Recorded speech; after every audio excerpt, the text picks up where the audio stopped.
Bonjour à toutes et à tous, bienvenue sur Nouvelle Classe. Dans cette vidéo, on va apprendre, grâce à des exercices très simples, à rendre une fraction irréductible.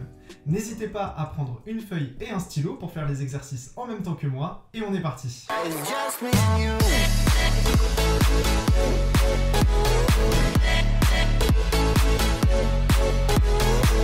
On est parti pour apprendre à rendre une fraction irréductible. Et la première chose que tu dois savoir, il est très important que tu saches, qu'il est toujours possible d'écrire un nombre entier non premier comme produit de facteurs premiers. Je vais donner un petit exemple très rapidement. On va prendre un nombre entier non premier, par exemple 10. Eh bien 10, ça peut s'écrire 2 fois 5. 2 et 5, ce sont des nombres premiers, et donc on a écrit 10 comme étant égal à un produit de facteurs premiers. Eh bien on peut toujours écrire un nombre entier non premier comme produit d'entiers premiers, donc de facteurs premiers. J'espère que cette notion, tu l'as bien en tête, ce sera très utile pour ce chapitre. Et on est parti pour le premier exercice, dans lequel je te demande de décomposer 42 en produits de facteurs premiers. Je te laisse réfléchir à ça. Alors, comment est-ce qu'on va faire? Si tu ne l'as jamais fait, ça peut paraître compliqué, mais tu vas voir que c'est plutôt simple.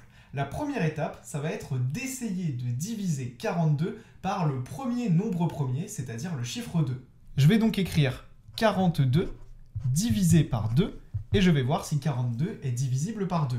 Oui, 42 est divisible par 2, puisque c'est un nombre pair, 42, et 42 divisé par 2, ça donne 21. Je vais reprendre ce nombre-là, 21, et je vais essayer de le diviser par 2. Est-ce que 21 est divisible par 2? Eh bien non, car 21 est un nombre impair.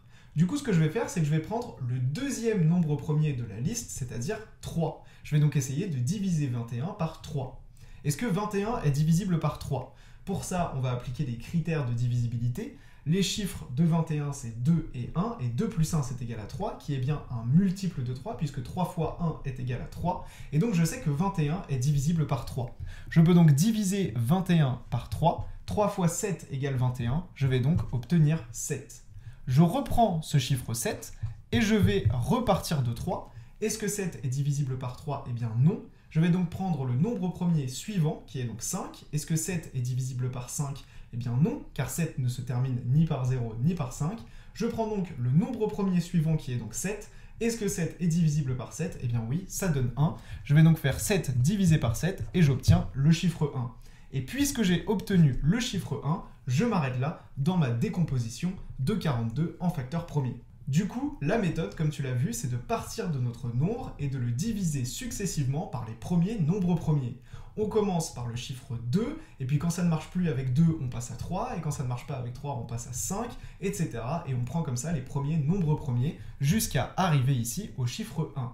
J'ai donc divisé successivement 42 par 2, 3 et 7, et je peux donc dire que 42, il est égal à 2 fois 3 fois 7.